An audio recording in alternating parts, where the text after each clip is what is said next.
This is Pete Fletzer. On this episode of Around the Galaxy, we're talking to the bassist for the band BAYSIDE, Nick Ghanbarian. Why are you here? You're here because you want to have a community and family and talk to people who enjoy something that you enjoy. You're listening to Around the Galaxy. Welcome to episode number 128 of Around the Galaxy, the Star Wars fan talk show. I am your host, Pete Fletzer.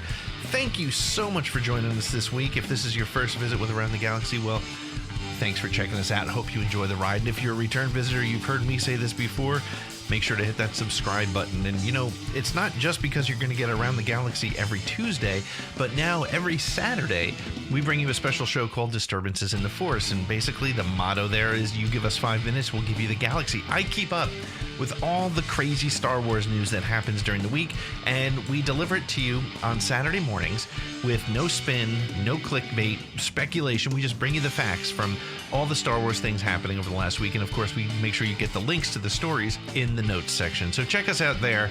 But, you know, every week I have this amazing opportunity to speak to celebrities and super fans and personalities and actors and authors. And this week, it's a real joy for me because I don't get to talk to bass players from bands that I like that often. So this week, I'm talking to Nick Ghanbarian. Nick is the bass player for BAYSIDE. And not only is he a touring musician who's about to hit the road, I think next week, maybe the week after. Tickets are on sale at the BAYSIDE website. But he's also got 2 podcasts. One is called The Radio Show, and he brings you new music, which is a very cool way to discover some new tunes. But he's also the co-host of a podcast called Thank the Maker. And he does that show with Adam Russel, who's the bassist for Story of the Year, and William Ryan Key, who is the vocalist for Yellow Card. And, you know, I tell the story during the episode, but it was a real joy to discover that a bass player that I admire and a band that I like is also a deep lore sweaty nerd about Star Wars like I am, and we had a great time in that conversation, so I'm looking forward to you checking that out. And speaking of checking it out, make sure to follow us on all your social media channels. You can follow us on Twitter, you can follow us on Facebook, you can follow us on Instagram, and you know what? You can even follow us on TikTok. Don't look for me doing the latest dances because I'm not, but you can find clips from the show there, all at ATGcast. Every one of our social media handles is at ATGcast. You can also go to our website at atgcast.com. And listen, if you've ever thought to yourself, as you're checking out an episode of Around the Galaxy, you know, I really wish I was in the room for that conversation. I wish I could have provided a comment or asked a question. Well, Around the Galaxy allows you to do that for as little as $3 a month with our Patreon program. You can become a part of Around the Galaxy. Just visit patreon.com/ATGcast and become a part of the show. And now, the bass player from BAYSIDE, Nick Ghanbarian. Nick, how are you doing? Thanks for having me. Let's just start with the band stuff a little bit. Mm-hmm. First of all, I want to make sure everybody knows you have a tour coming up. You are braving the world and going out on tour. When does that kick off? August 28th is the first show in Florida. It's been a hell of a year and a half. I mean, I've been a musician since I was 17, toured professionally since my early 20s, and it's the longest I've ever been off the road. And besides a couple of other little side, gigs here and there, I mean, 95% of my salary, my livelihood is touring. So it's been tough to make it last for the last year and a half. And, the way, cases are kind of going up right now, we're not thinking about canceling the tour. It's more about keeping us safe while we're out there. So sure. That's kind of where we're at. As far as last week, we had our first meeting about what our day-to-day life is going to be on tour, and just kind of minimize risk is the best term that we could come up with. Is can't just go out there like nothing's wrong. We got to really make sure the odds are in our favor for none of us to get sick. Yeah, absolutely. Yeah. And it's a scary time. And like you said, I mean, for you, it's been what you've done for, your whole adult life. It must've been a tough year kind of hanging at home. And how did you did you record? How did you keep yourself, in the right mindset for the past Well, year and a half? like especially early on when there was just like no information and it was just lockdown city, just stay home. I mean, I really did allow myself to relax for the first time in a long Mm. time. I mean, I always say, we make a good middle class living being musicians. There's nothing, too glamorous. It's not the '80s or the early '90s for us. It's definitely a blue collar lifestyle that we lead. But I allowed myself to have some time off early on before I started to let that kind of what's the best way to put it? That you feel like you should be productive, like Yeah. you need to be doing something constantly. And I just had to sit down and talk myself into just saying, you know what, it's okay. This is a once in a lifetime thing that's going on, and it's okay if you played 2 hours of video games. I'm not a gamer at all, and I started and ended within a couple of months of the pandemic. I hadn't played anything since PlayStation 2. My buddy gave me a PlayStation 4, and I just started immediately playing NHL hockey, not even online, just by myself, created a character, put myself on the Rangers, just played for hours and allowed myself to do that. But yeah, other than that, I mean, we didn't do much as a band, recording wise. We had just put a new record out, so we weren't really planning on writing anything anytime soon, really. We put a new record out late 2019. That's it. The only thing we did band wise for the last year and a half, we put out a 5-song acoustic EP. That was took us a weekend to do. 2 of the guys flew out here to do that. They live in Nashville. And then early this year, we had our 5th record called Killing Time turned 10, and we did a live stream for that. So me and Chris, who live out here in California, flew to Nashville, recorded that, and put that out as a live stream. So, podcasting was something that I did pretty early on in the pandemic that took up some time and kept me sane. Recently, I started a radio show on Spotify.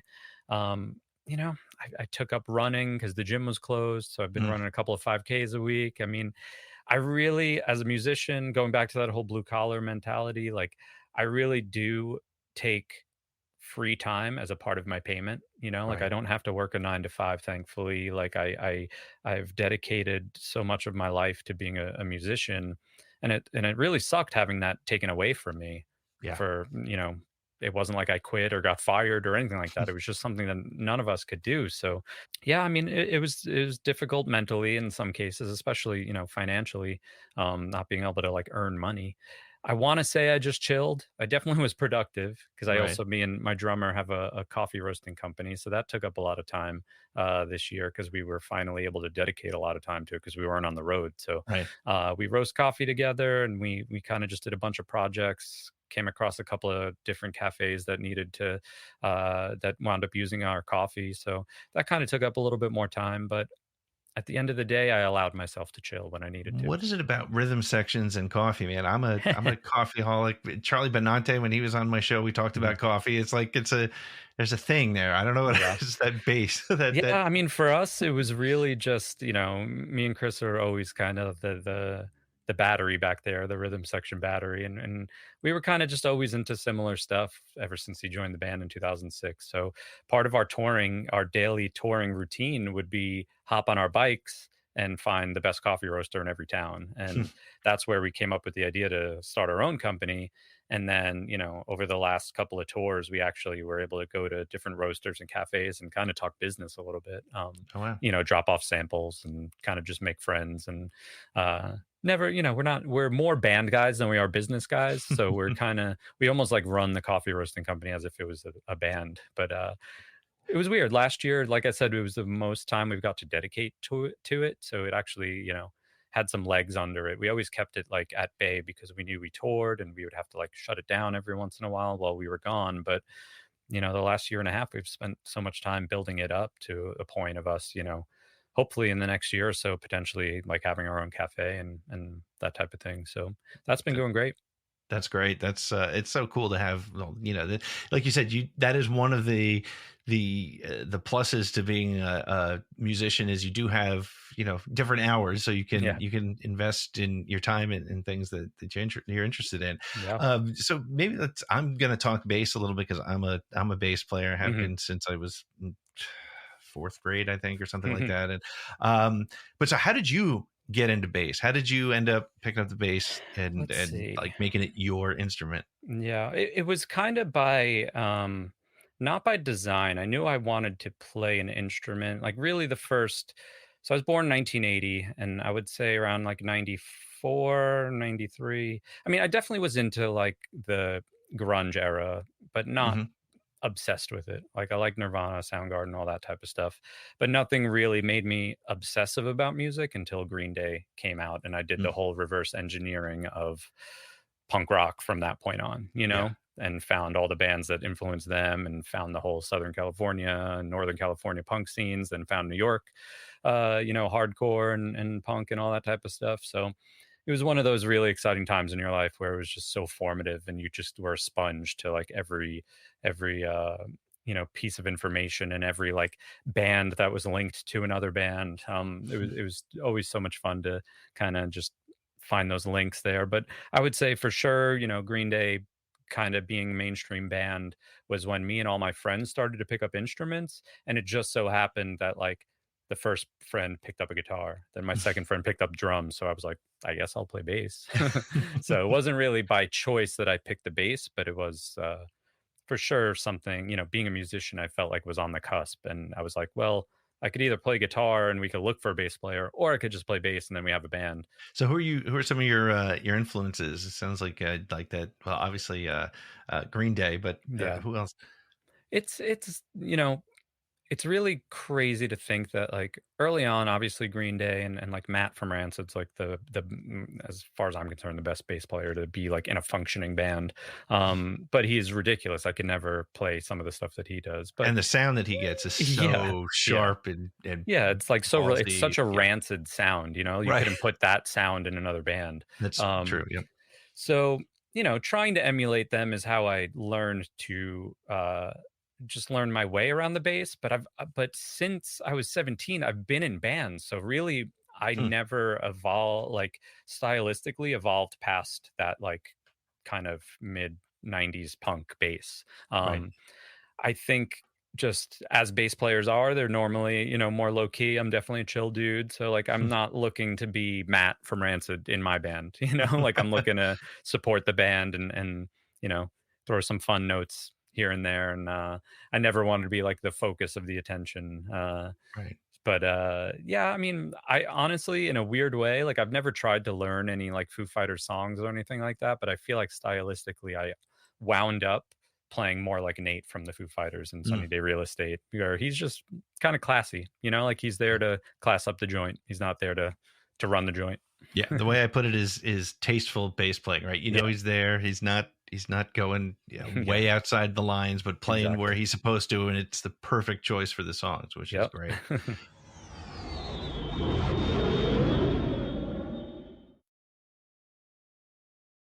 This is Peter Townley, and you're listening to Around the Galaxy. The way I discovered this opportunity to talk to you, it's very funny. I was funny to me. I don't know how many people think it's funny, but I discovered you guys about 10 years ago.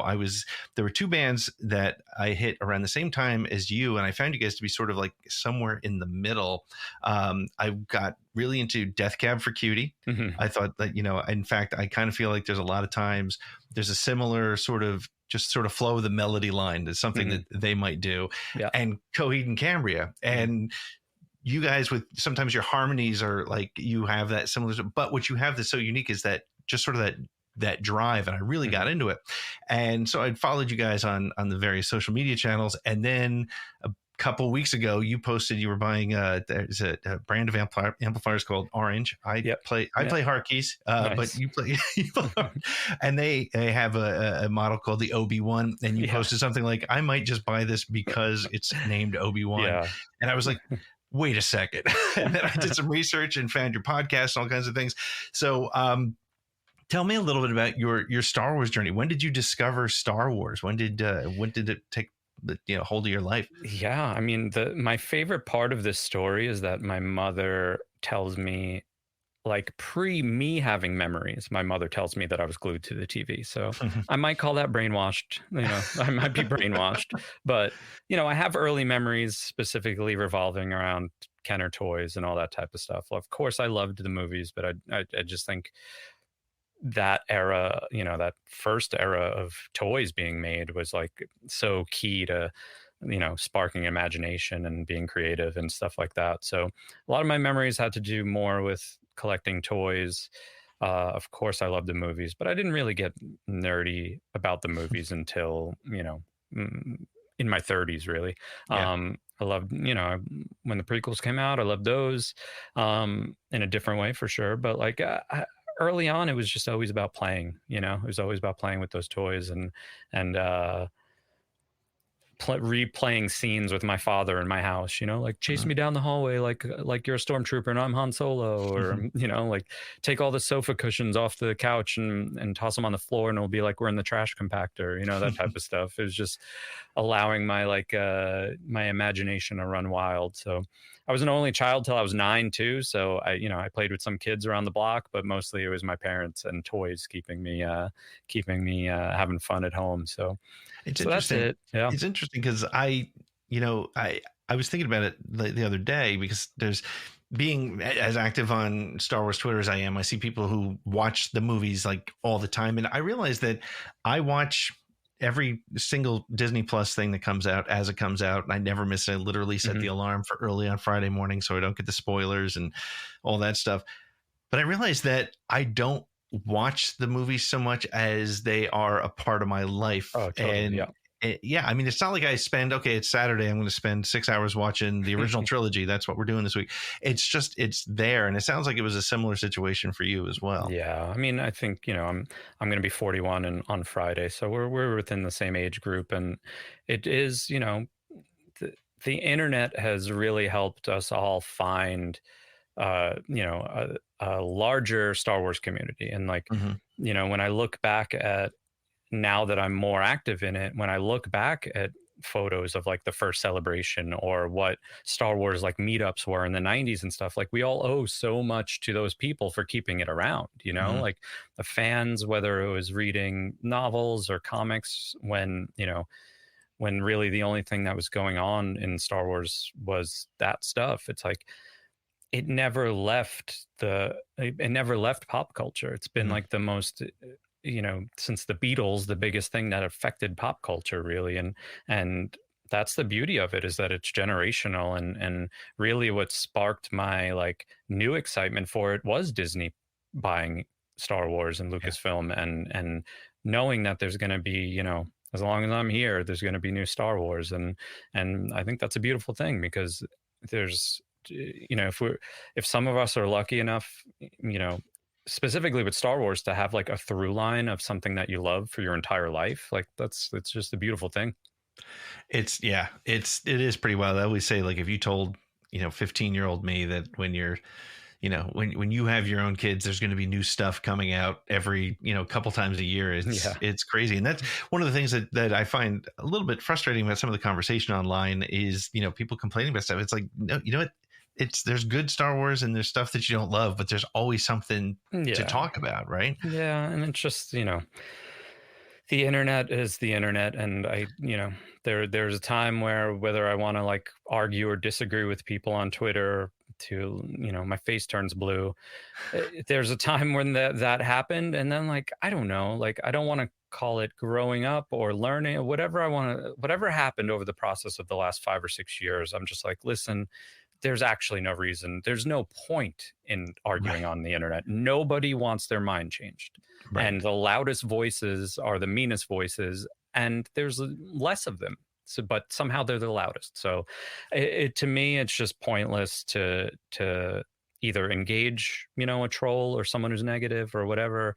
But there's just no point in trying to change someone's mind, because no one's going on Twitter or Instagram or whatever and looking for discourse to have their mind changed. It's just not, whether it's politics, pop culture, anything. Nobody's like, I don't know, like, I think I want to go get my mind changed. Let me log on to Twitter. It's just not what's happening. So I don't see a point in, engaging in it. And, with our podcast, we air our grievances all the time on stuff that we don't like, but it doesn't mean that we hate it. We're not going to talk about Ryan in particular on a podcast, still doesn't vibe with the prequels, but like, we let him air it when he wants to talk about it. And, I just saw yesterday that like The Last Jedi was trending again. And I'm just like, come on. Like, Right. are you like, is nobody like, I'm not trying to be like, I'm a high mountain saying that I'm better than people, but like, have you not learned? Have you not got tired in the last 5 or 6 years about talking about this Right. stuff? Like, it's just get over it.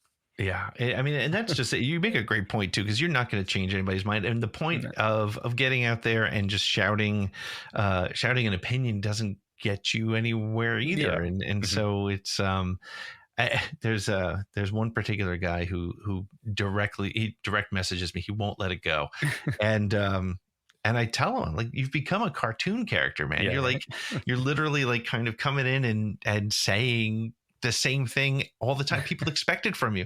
But yeah, I mean, I try not to get hung up in it either, because it's frustrating because of the fact that, you know what, like, and I think you guys talked a little bit about it on your show recently. There was see, by the time this airs, episode 15 will be out, but episode 13 was what I just listened to you guys talking about of the Bad Batch. And yeah, it was not my favorite Bad Batch, but you know what? It was my 13th favorite episode, right? So it was still fine. I mean, that's I got Star Wars on a Friday morning. Yeah, right. It's, in some weird way, it's almost like a relief that I didn't have to, like, it wasn't such a heavy episode that I had to dissect it and think about things and theorize and get it and start texting friends and all this stuff. In a weird way, it was like, I got something new from Star Wars, but I don't have to lose my mind over it. That's a good feeling. Yeah, absolutely. So let's talk a little bit about that podcast and how tell me a little bit how it got started and who's on it and sort of your sort of the position of your podcast and what you're trying to do with it. So early 2020, I got an email from from BAYSIDE's manager saying that Ryan from Yellow Card wanted me to be a guest on him and Adam from Story of the Year's new Star Wars podcast.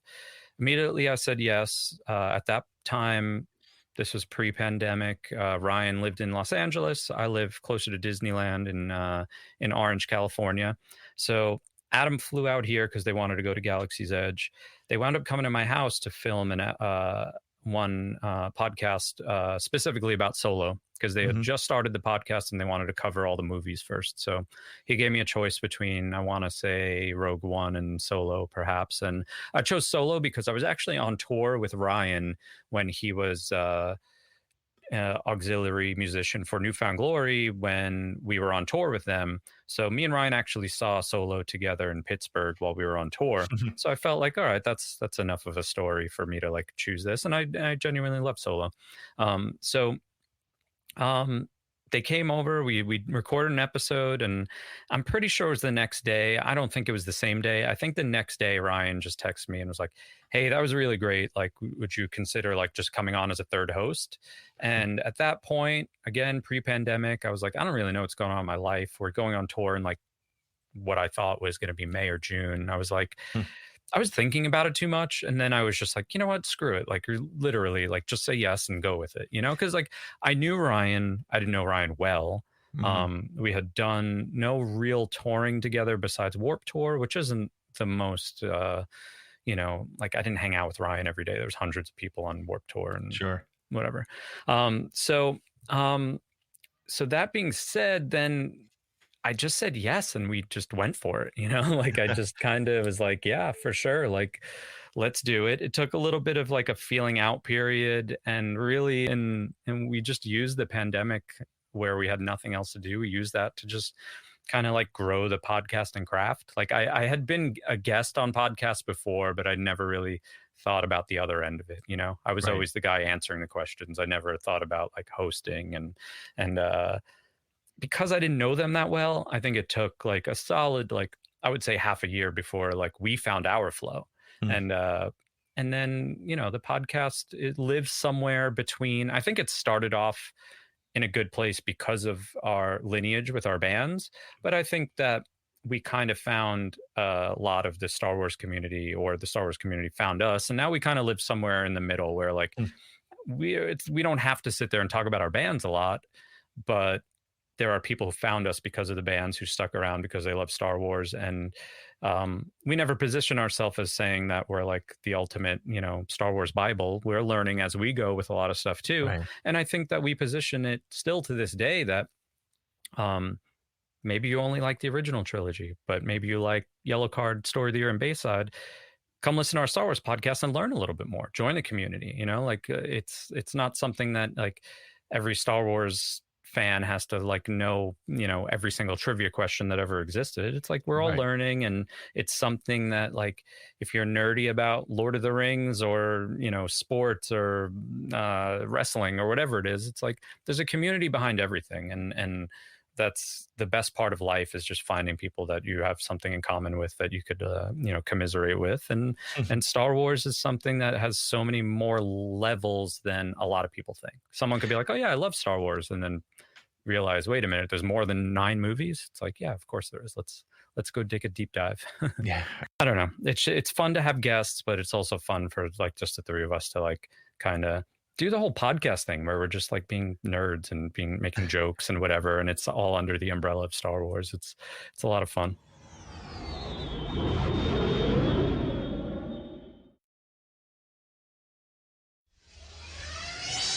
Hey everybody, this is Jermaine Lucia from IO9, and you're listening to Around the Galaxy. So let's talk a little bit about some of your favorite Star Wars stuff. I mean, let's talk a little bit of Bad Batch, because you were just talking about that, and I know you're probably prepping for your show as well. But what you made an awesome point on your latest episode that maybe Bad Batch isn't designed to have major galactic implications. Maybe it is just a fun sort of Star Wars story. Do you still feel that way? And what other kind of, how's the show sort of impacted you over the first several episodes? I think we're, as much as we've learned to not go overboard with speculation, and we're not the biggest speculators like on our actual podcast. We kind of do speculation for Patreon and all that type of stuff, because as a Star Wars fan goes, your mind gets going and you think about the possibilities. But I mean, I'm open to it kind of steering towards it, them having like an impact on the galaxy, but not really.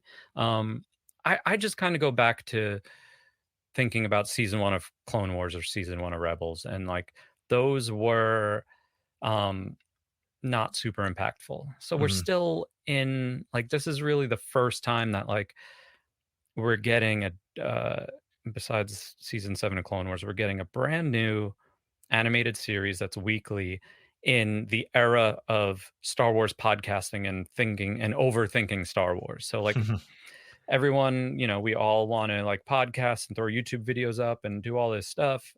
But sometimes you're just going to get an episode 13, and that's when you have to be like, oh, maybe this isn't meant to be like dissected. Filoni and all, and Jennifer Corbett, like all the people behind this show in particular, they're not sitting here thinking like, oh, this episode doesn't really have anything that podcasters can talk about. Like they're not, that's not the way they're telling stories.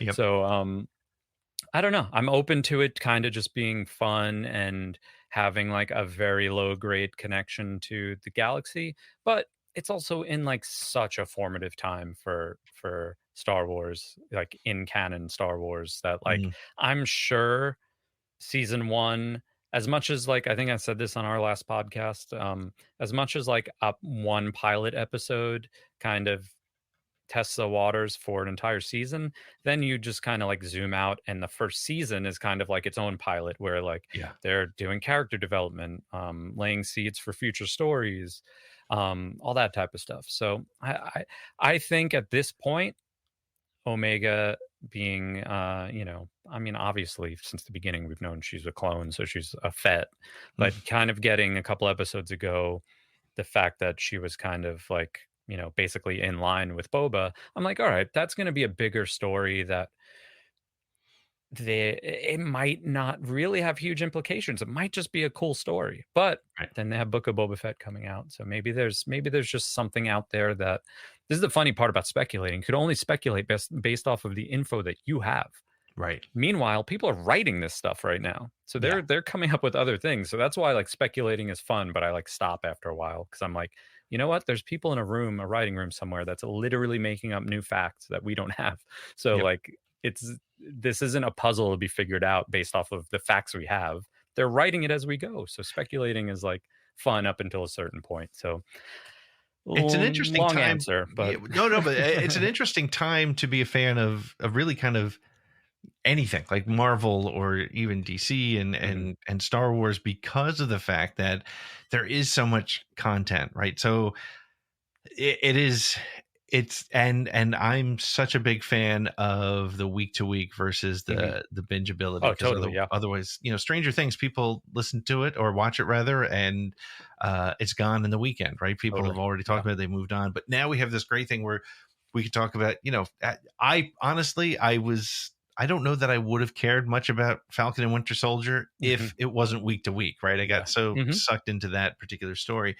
But it is a great time. But I think it's my theory or my feeling, I'd love to get your thoughts on it, is I think we run a little bit of a danger in that over speculating, because we set ourselves up potentially for disappointment. I walked out of Last Jedi. In my head, I knew what Last Jedi was going to be, and I was wrong on every every single beat. Like I think everybody was, right? Yeah. But I came back to really love that movie for what it was.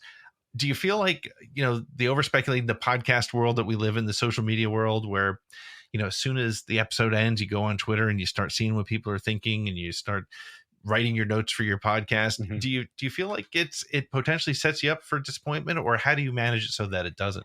Yeah, but I think it goes back to like something that we were talking about earlier, where it's like you have to learn. You have to learn to not do that. We all did that, especially after The Force Awakens, where all we did for 2 years was set ourselves up to be disappointed by The Last Jedi.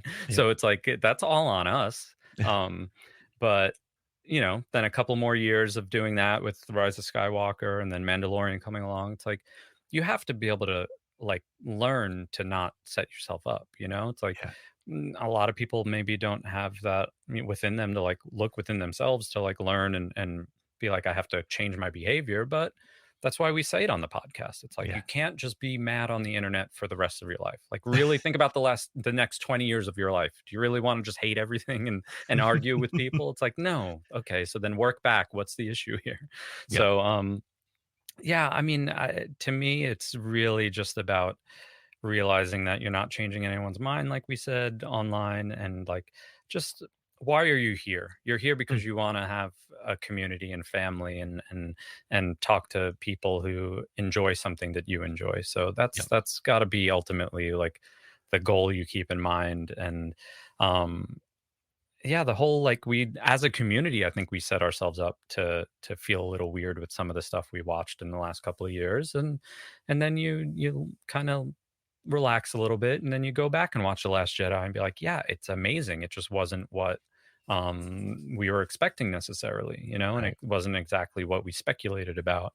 And it's amazing in its own way. And then to me, like everything, there's a couple of little things in the sequel trilogy that I would have loved to have seen happen differently, but overall I'm really happy with it. And then I go back to look at what the Clone Wars did for the prequels and how much heavier the Clone Wars series made the prequels.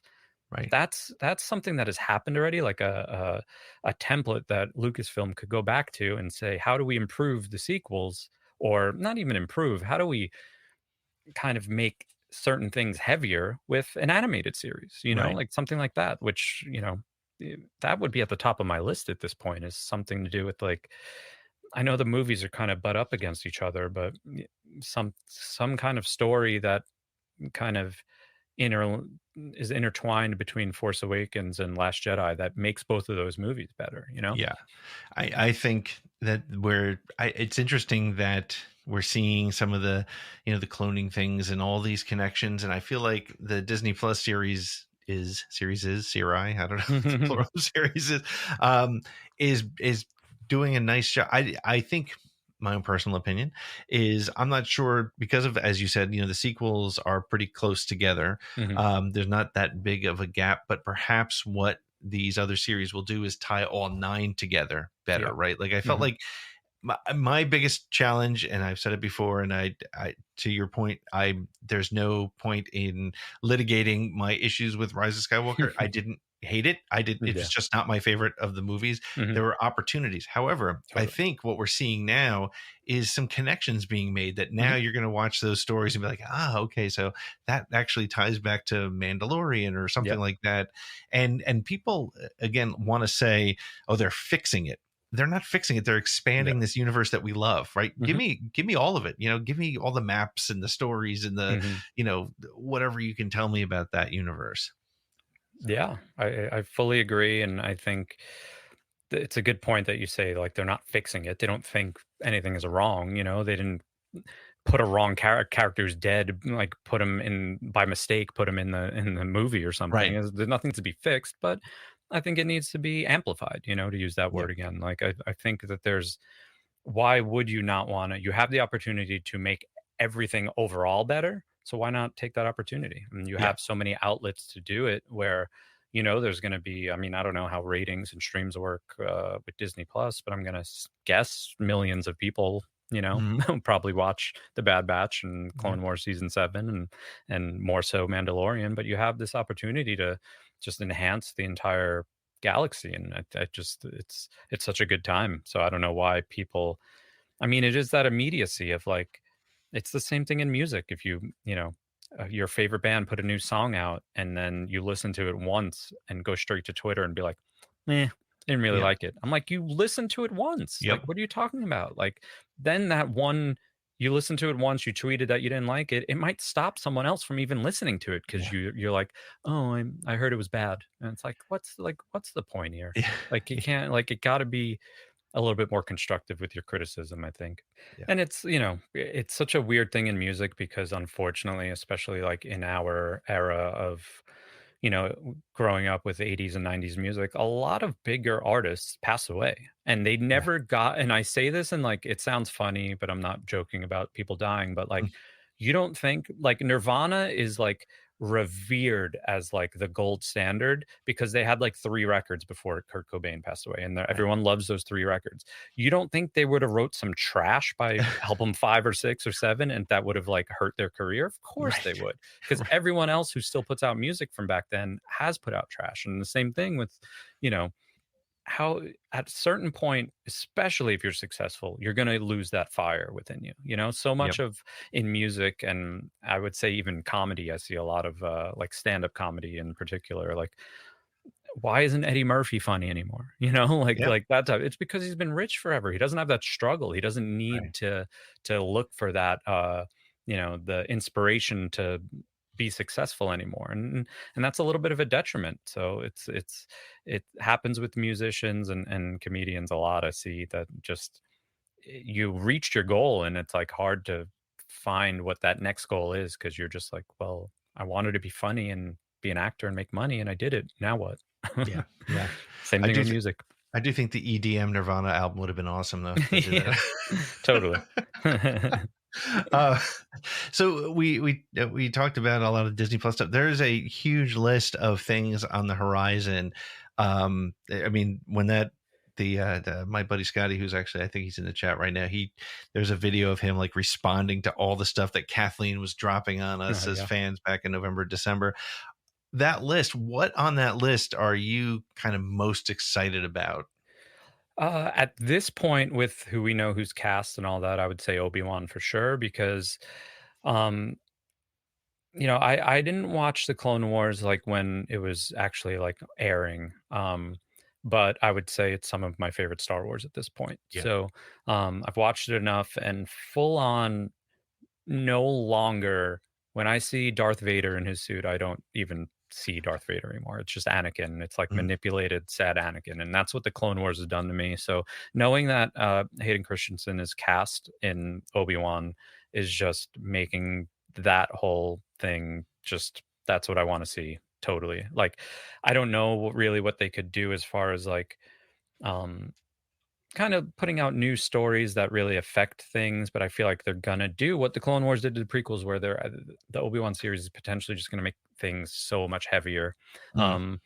And and then I look forward to the Ahsoka series because I think that that's going to be like a lot of new storytelling that I think that they'll um in my head, like I wonder where Grogu's been this entire time and where he is during the sequel trilogy. Mm. And now you have Rey. Is Ezra going to stick around? Whatever happened to Ahsoka? There's this almost in my speculatory sense, like in my head, I'm like, I wonder if post sequel trilogy is like Rey kind of putting together the Star Wars Avengers, and it's like Rey Mm. finding Grogu and Ahsoka and Ezra and them coming together and doing some, I'm sure there'll be a bad guy somewhere, like coming along and kind of running the galaxy as like new Jedi. So we'll see. That's where my brain goes with that. So I mean, for sure Obi-Wan specifically because of whatever communication Obi-Wan and Anakin are going to have is just I'm here for that.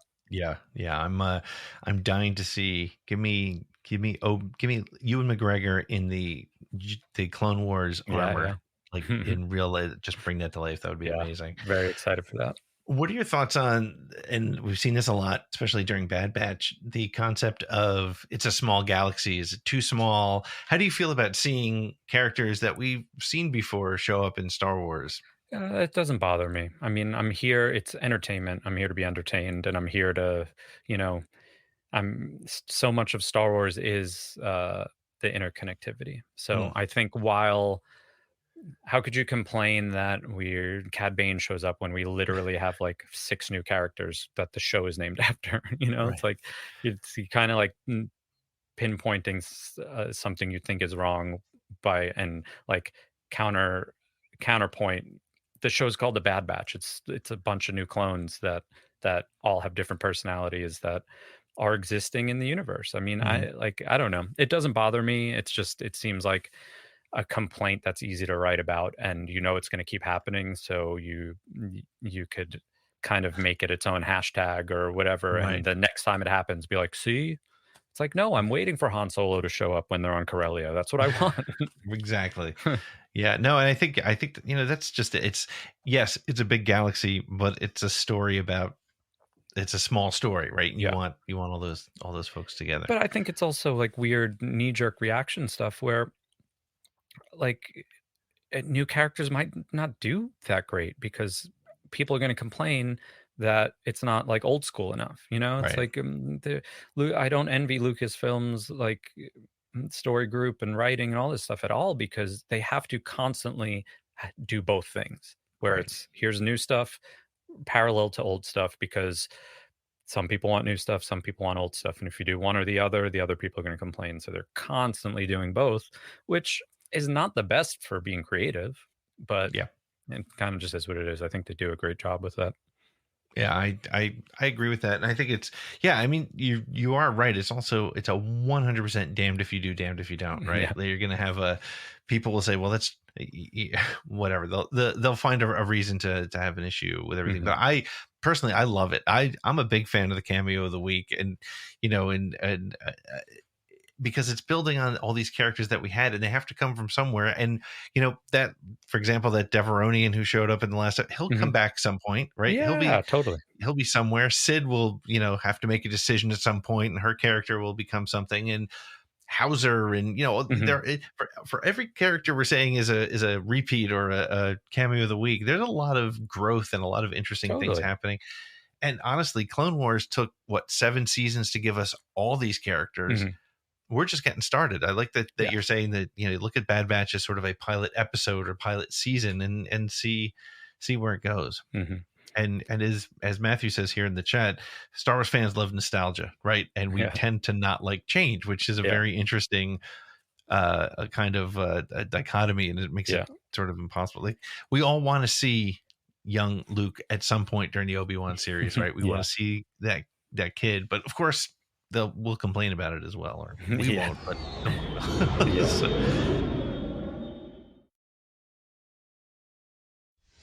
This is Nick Ghanbarian from the band BAYSIDE, and you're listening to Around the Galaxy. Well, Nick, I have a 10 question segment if you're ready for it. I'm ready. There's no wrong answers. Awesome. I'm not going to judge you, but I'm sure somebody will. What is your favorite Star Wars movie, TV show, or book?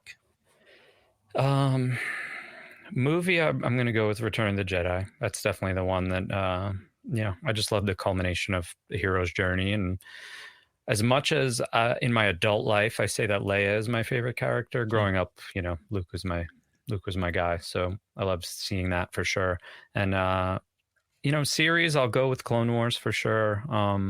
And book, I will say, if you're going to read one canon book, Bloodline by Claudia Gray is just a phenomenal book centered around Leia and kind of pre-Force Awakens. And it's just such a good book. It's one of those ones that, and I think it's one of what I love about that book is exactly what I love about Din Djarin in Mandalorian is it exposes that the rest of the galaxy doesn't know what we know. Right. And it's kind of that Luke freaking Skywalker walks onto the ship and he's like, "Are you a Jedi?" It's like, that's great. I love that. Leia's got this really dark sort of history bloodline that she's got to deal with. And that's never even occurred to me that no one knew that. That's the best part of the book, without really getting too deep into spoilery. That whole thing is just, I haven't read anything in a Star Wars book that was as heavy as that. I was very shocked that was revealed in a book. Yeah, it was great. What's your favorite non-Star Wars movie? My answer is Forrest Gump and the Royal Tenenbaums. Tied. Yeah. Yeah. Forrest Gump that's definitely one of those ones where if I'm flipping through the channels on a Saturday afternoon, like the next 2.5 hours are gone. Mm-hmm. It's a rare, perfect movie for sure. Yeah. Yep. And Tenenbaums is fun. It's a cool type of movie, right? It's it's funny. I've met people who love that. Wes Anderson. Yeah. People love his movies, or they're like, I can't even watch them. Totally. Absolutely. But yeah. Okay, so name an actor you'd love to see in a Star Wars movie. Or show, because Disney Plus is where it's happening. Let's see. I did have, what's funny is like, I had this thought because I've really enjoyed Westworld on HBO, and I really loved Tandaway Newton, and I was like, wait a minute, she was in Star Wars. Yeah, I totally forgot that she was in Solo.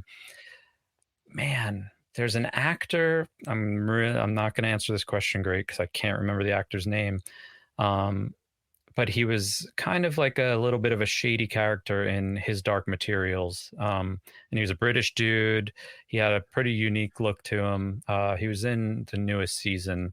I'll have to get back to you on what his name was, but he was great. And he had that, he had what you want in a Star Wars actor, where you're like, you know what? Being in Britain, I guess he's not, being an actor from Britain, he's not like super well known, but he had done some stuff for sure. But he would be great in like a North American sense of like, he hasn't really hit here in America yet. So he would be someone that's not recognizable, but he was such an amazing actor already. I'll have to get back to you. I forget his name. Such a great, but you know what? That makes him a great Star Wars potential, because if you can't, you know who he is, but you can't name him. Like that was half the cast in Force Awakens for me. Like I was like, I know that. Where have I seen that guy? Yeah, okay, that's where. It's happening to me. Like what's unfortunate to me about how prolific like Marvel is versus Star Wars is Marvel they put out so much more stuff and they need so many more actors. So they're really finding these, like, I'll call them up and coming. I'm sure that's not the right term, but like the dude who just played Kang, who was in Lovecraft Country, would have been great in Star Wars. Same, the other woman who was like the main TVA agent in Loki. She was also on the morning show on Apple Plus. Would have been great. Like all these actors, they're all winding up in Marvel because like, they need actors, and Star Wars is like, we'll put out a movie in 3 years. It's fine. We'll get to it. We missed that one. So if you could be any character in Star Wars, who would it be and why? For the living a long time, I'll just go with Yoda. I just want to be around a couple hundred years. And he's got the Force. He could use the Force, so that can't be half bad. Yeah, that's so he lived a while and did some cool stuff and saw some amazing stuff. I mean, High Republic, it's but yeah. What is your favorite Star Wars sound effect? Definitely ignition of a lightsaber. That'll get me pumped. Can't go wrong with that. That's classic. Who is your favorite droid?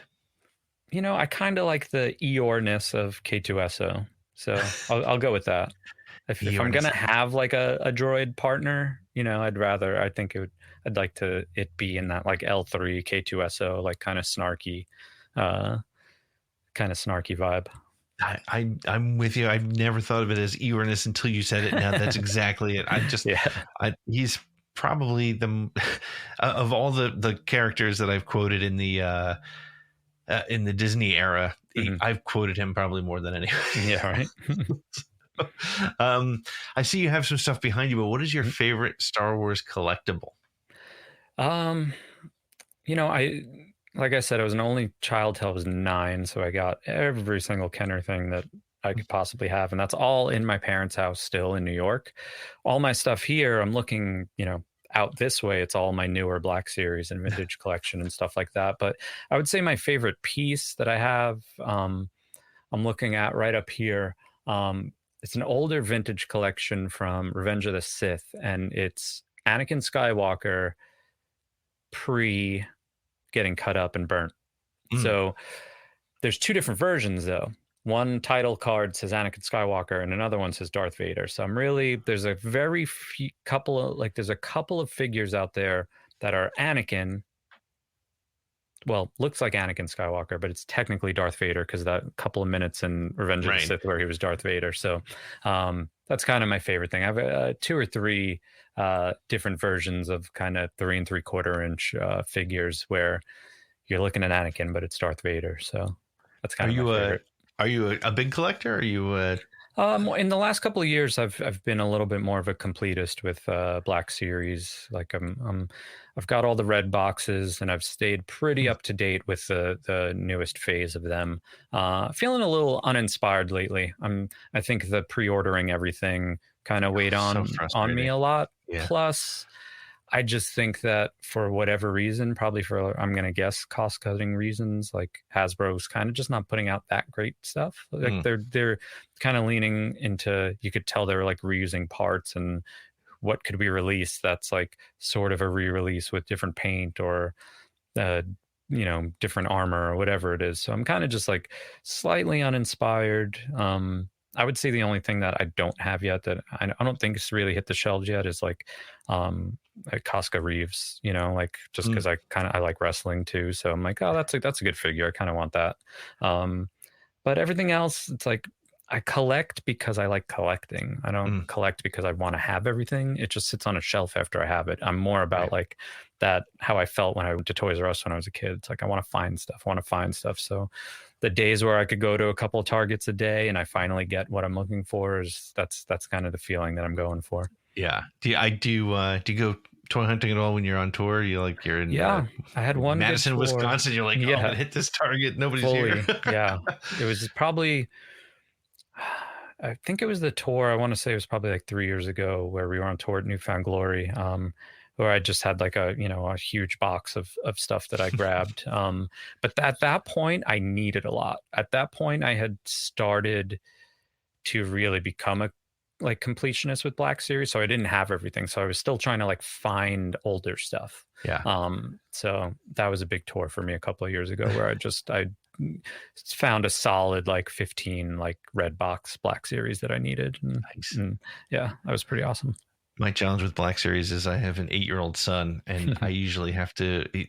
There was a point where, like, you have the boxes behind you. Instead of helmets, I had a bunch of Black Series behind me. And there was one day he came in and he's like, "Daddy, can I open that?" And I said no, and I was like, oh, "I can't do that. I have to." So now if there's Black Series that I really want, which I have a whole closet full, bunch of them. I'm usually buying 2 if they're wearing armor.